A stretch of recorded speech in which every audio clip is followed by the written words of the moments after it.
Welcome to Choice Classic Radio. Like us on Facebook, subscribe to us on YouTube, and help keep this show alive by donating at choiceclassicradio.com.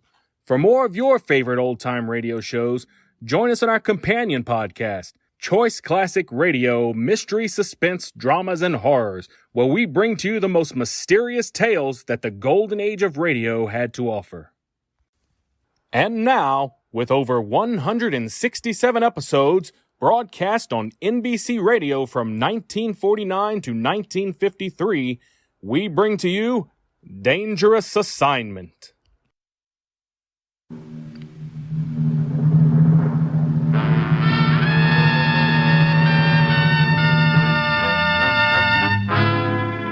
Dangerous Assignment. Transcribed starring Brian Donlevy as Steve Mitchell.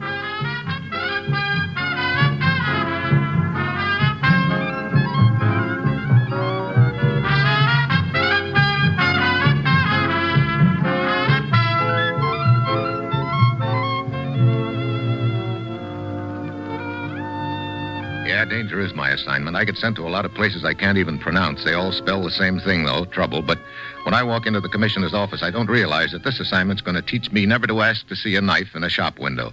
You may get it in the back.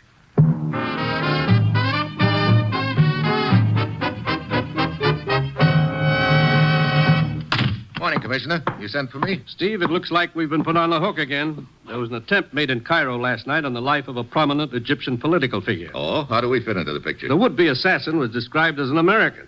The word is being spread around that he was one of our agents. What? Now, look. Sure, another frame-up, Steve. The third incident in as many weeks. And the reason? We've been holding talks with the Egyptian and other Near East governments, trying to set up a program of closer cooperation. Certain interests are definitely hostile to the idea. So someone is trying to sabotage those talks by stirring up public opinion against the U.S., huh? Right.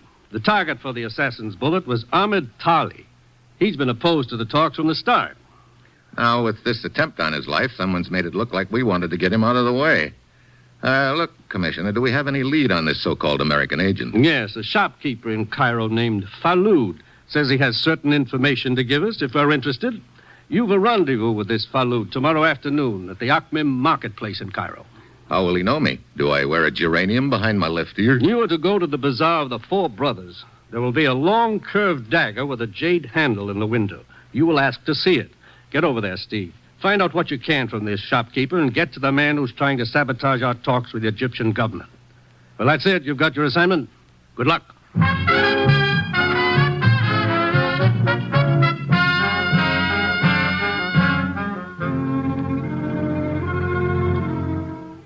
The National Broadcasting Company is presenting Dangerous Assignment, starring Brian Donlevy in the role of Steve Mitchell, colorful two-fisted government agent.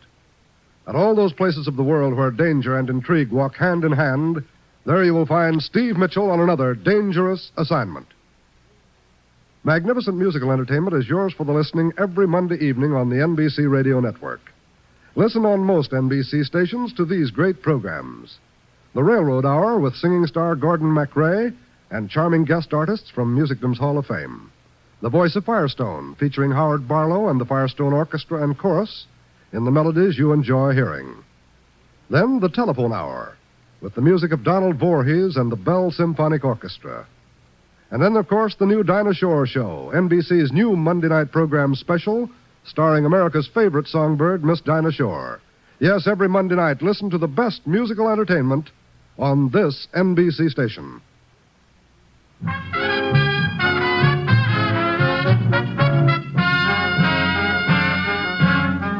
Sure, I've got my assignment. Get over to Cairo and have a chat with a shopkeeper known as Falud and see what information he can give us that'll help us nail a gent who's been busy stirring up anti-U.S. sentiment in Egypt and the Near East. It's late Friday afternoon when my plane lands. I check in at a hotel and then hurry over to the Akmim marketplace. I finally spot the bazaar of the Four Brothers and stroll inside. May I assist you, Effendi? Yeah. I'd like to see that dagger in the window, the one with the jade handle. Ah, an excellent piece. A work of art, Effendi. Do you collect jade? Among other things. The finest pieces of jade in all Cairo are to be found in this shop. Someone recommend you, perhaps? Yeah, a friend asked me to drop in and have a look at the dagger. His name is Falud. Do you know him? Ah, yes. And your name, Effendi? Steve Mitchell. You're Falud? Yes. You have some information. What do you want for it? Nothing for myself. I seek help for my son. He is in trouble and in hiding. What sort of trouble? With the police, falsely accused Effendi of smuggling diamonds. Look, you know we don't interfere in local affairs. I only ask that after you have heard the facts, you will then make up your mind. Refuse to help if you must, but promise you will hear the story. Well, I guess that's fair enough. I'll promise that, but nothing else. While my son was at the university, he became involved with a certain political movement, one not of my liking. He has long since left the group, but during the time he was associated with it, he met many people. A few were agents of a foreign power. Go on.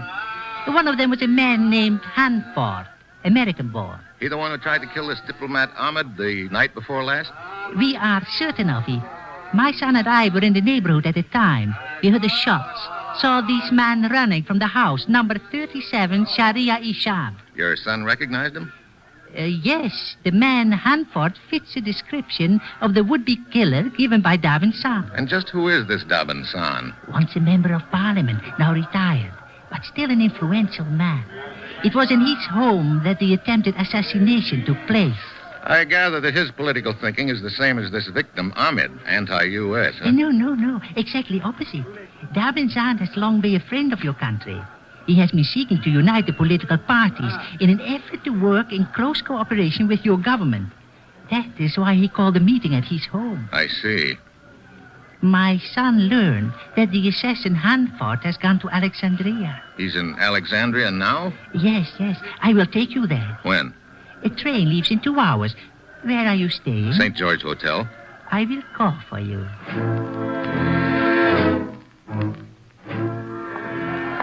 I saunter out of the bazaar and move on through the marketplace as long as I have some time on my hands. I figure it won't do any harm to have a chat with this Davinson. I grab a cab, and 10 minutes later I arrive at 37 Sharia Ishab. I show my credentials, and the servant ushers me into the private study where I cool my heels for another 10 minutes or so. Then Davinson shows up.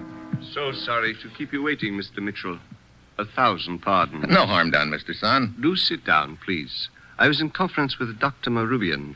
He had many instructions regarding the patient. You mean Ahmed Tali is here in your house? Yes, you did not know? Though his condition is not grave, the doctor thought it would be wise if he remained here. An unfortunate affair, the incident of the other night. Yeah. Most unfortunate. You mind telling me about it? I had invited some friends for the evening. Including Ahmed Tali? Still a friend, Mr. Mitchell. Although we do not see eye to eye politically, I thought perhaps if we could all get together and talk, an understanding might be reached. Go on. It was around midnight. We were all assembled in the study here. The front doorbell rang. The servants had gone to bed, and so I answered it. What did the caller look like? Tall and slender. His manner of speech was American. He said he had an important message for Ahmed Tali. Asked if I would call him. And you did, huh? I left the two in the hall and went back to the others. A moment later, we heard a shot and rushed out. We found the front door open, Ahmed lying on the steps. There's a rumor going around that the caller was an American agent. Yes, I have heard that, but he showed no credentials, nor gave his name. I see. All right, Mr. Son. Thanks a lot. I go on to my hotel and wait for my contact Falud from the bazaar to show. He doesn't. It's a quarter of an hour before train time now, and I decided to do something about it. I hustle back to the Akhmim marketplace. It's quiet now, dark, deserted. The bazaar is closed. I lean in, peer through the glass door, and suddenly it opens. Quickly, Effendi, inside. Hey, we were supposed to meet at my hotel. I know, but I was followed. 2 men. I lost them not far from your hotel. Wait. There they are, Effendi. Coming this way, the 2 men.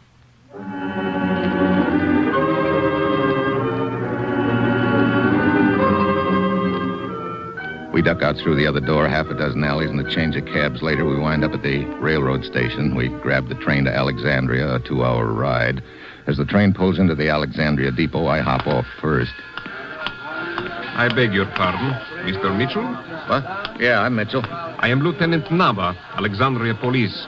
My credentials. Oh, okay, Lieutenant. What's on your mind? I shall have to ask you to accompany me to headquarters for questioning. Wait a minute. What's this all about? You called on Daban's son at his home in Cairo this afternoon, did you not? Yeah, sure. So? Some documents were stolen from his study. Documents belonging to Ahmed Tali, victim of a recent assassination attempt. We have received information that you have these documents in your possession. What? That's crazy. Is it, Mitchell? Then why did you run from the police in Cairo less than 2 hours ago? The police? Oh, look, I can explain that. I thought they were... Hey, wait a minute. Falud, over here. That old man, a friend of yours, Mr. Mitchell? Yeah, we came up on the train. He can explain about those 2 men we ran from. So, you there, come here. Yes? What is it? Tell me, old man, do you know this American? No. I never saw this man before in my life.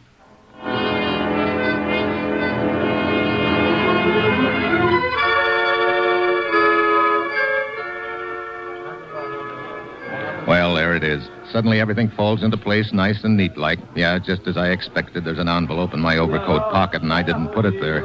Another first-class frame, and I'm in the middle of it. Waiting in the street outside the depot are half a dozen newspaper men. Keen. This is going to get quite a spread. The lieutenant waves them off, and we start for the police car parked close by. Just then, another car whips around the corner, and I spot a gun in the window just in time. I drop. I don't stick around to find out what happened. I sprint down a side street, make a few fast turns, and wind up in somebody's cellar. I sweat out the next 10 minutes and then ease out onto the street again. I recognize one of the reporters who was waiting outside the depot. He steps into a parked car. I'm right behind him. You? Yeah, me. Slide over, Buster. I'll drive. What do you want? The lieutenant. I saw him fall. Did he hurt bad? Yes, badly wounded. Thanks to your friends. My friend? Oh, yeah. Sure. We won't get far, Mitchell. The neighborhood is surrounded. Sure. Look up ahead. A barricade across the street. So we go through it. What? My new car. I'll pay for the bullet holes. I imagine there'll be a few, so you'd better get down, Buster. My beautiful new car. You can't do this. Want to bet? Down, Buster. Down.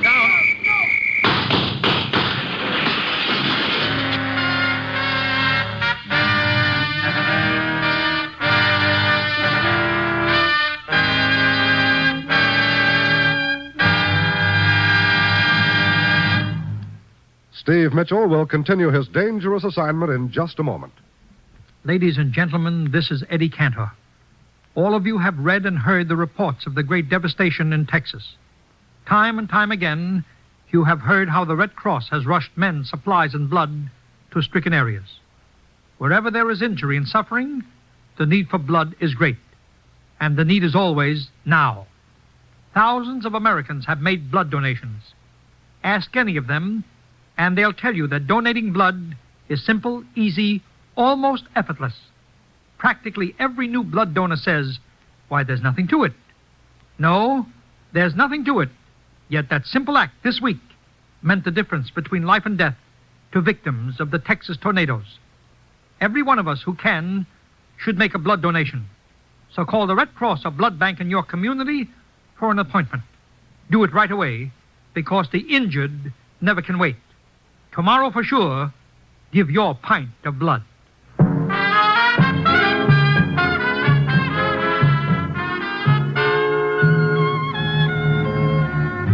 Now back to Dangerous Assignment and Brian Donlevy as Steve Mitchell.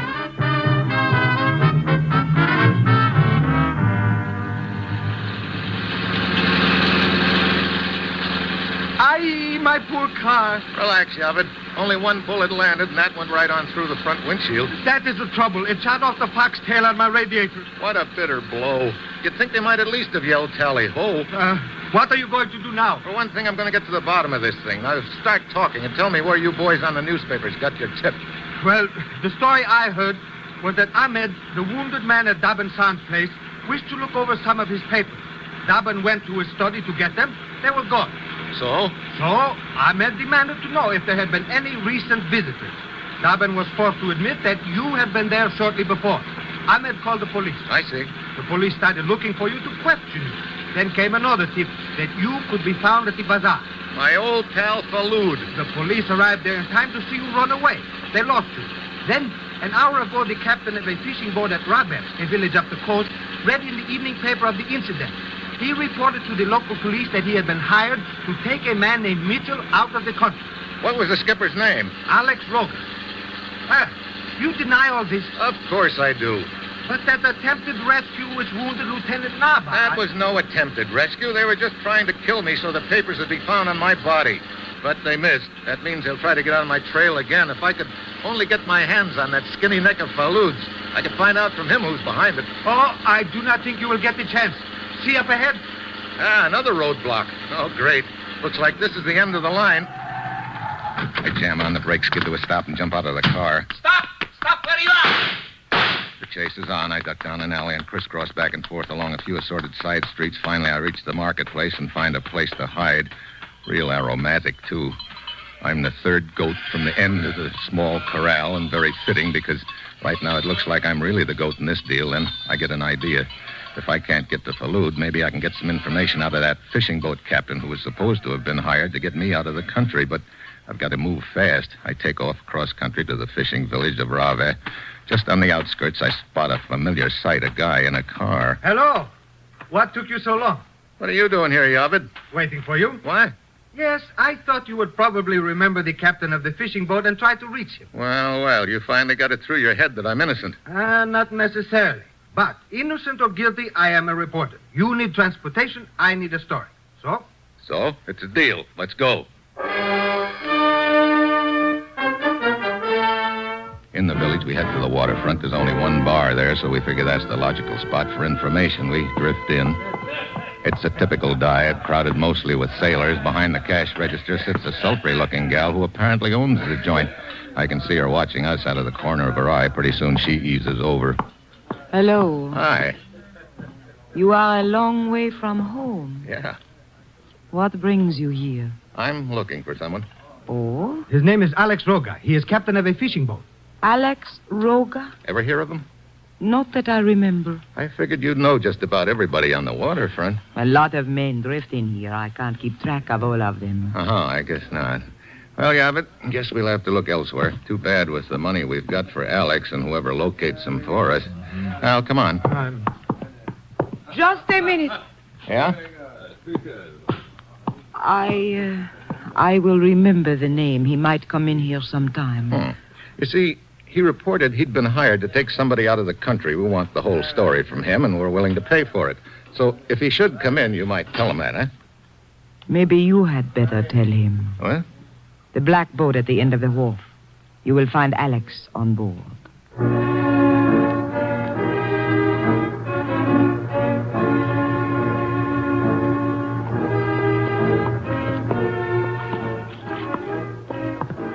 Here's the boat. No sign of him. Could be below decks. Keep it quiet. This hatch must lead down to the cabin. Yeah, come on.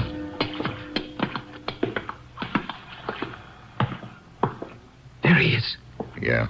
What do you want? Alex Roga, Who are you? you've been expecting me. What do you mean? I'm the man who's supposed to have hired you to take me out of the country. Mitchell. I'll take that gun.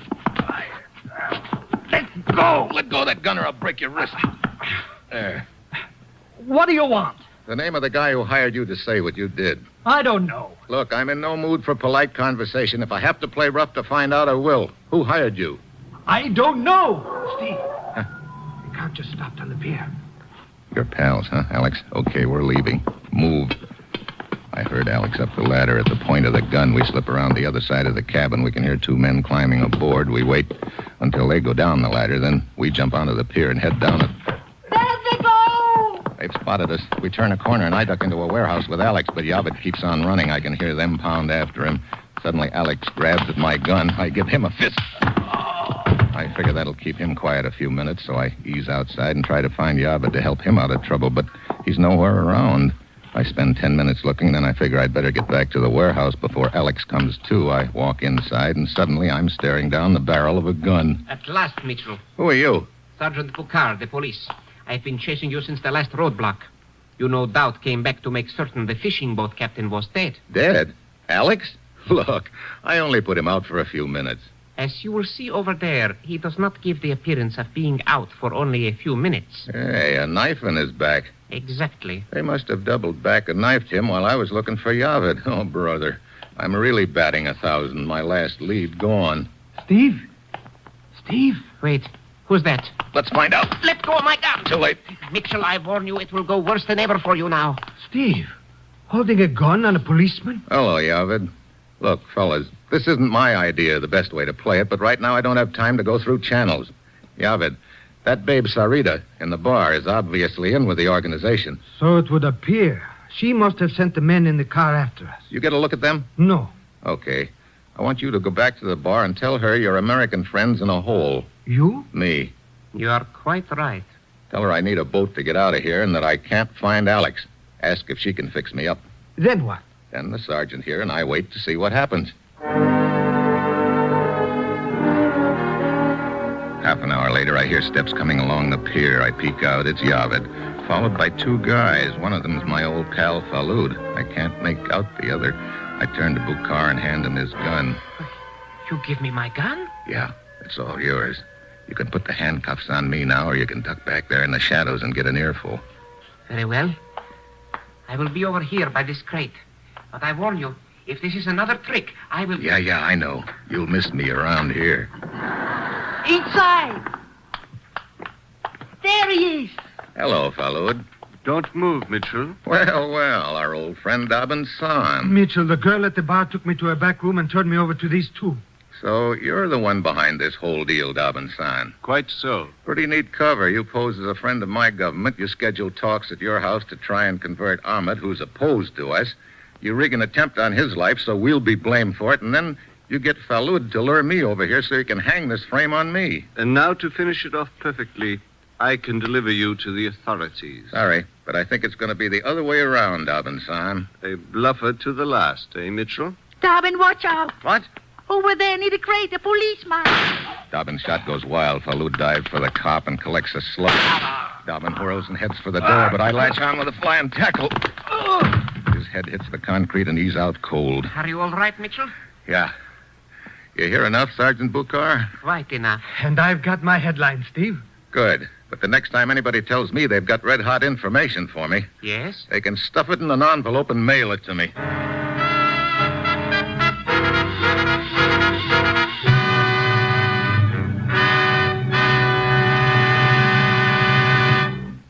Our star, Brian Donlevy, returns in just a moment. Variety is the spice of life, they say, and variety is what we at NBC attempt to give you each Thursday evening. Each Thursday on most NBC stations, you'll hear such entertaining programs as The Roy Rogers Show, Father Knows Best, Truth or Consequences, and The Judy Canova Show. Roy Rogers brings Western song and adventure from the Double R Bar Ranch in Paradise Valley. Then later it's time for Father Knows Best, with Robert Young in the title role. And perhaps you'll agree that the thing about which Father knows best is trouble. But trouble or not, there's always fun-filled listening when it's time for Robert Young to star on this station. Ralph Edwards brings you Truth or Consequences. And the action really begins when a contestant misses a question and has to pay the consequences. And Judy Canova adds to the mirth and merriment with hilarious comedy and also some songs in her own delightful style. Yes, remember this, every Thursday. Listen to all of these fine shows on most NBC stations.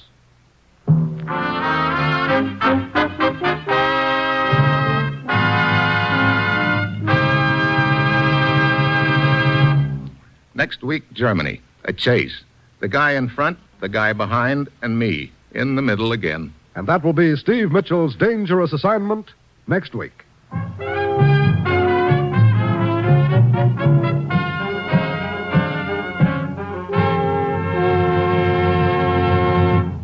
Included in tonight's cast were Robert Boone, Paul Duboff, Byron Kane, Jan Arvan, and Betty Lou Gerson. This is John Storm speaking.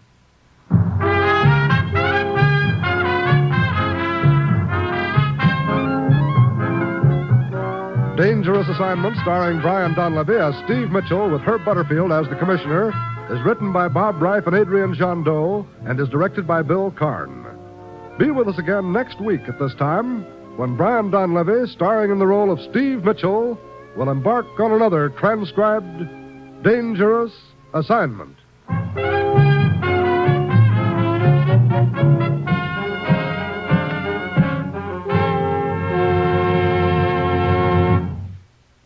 Fridays, listen to Dinah Shore and Eddie Fisher on NBC.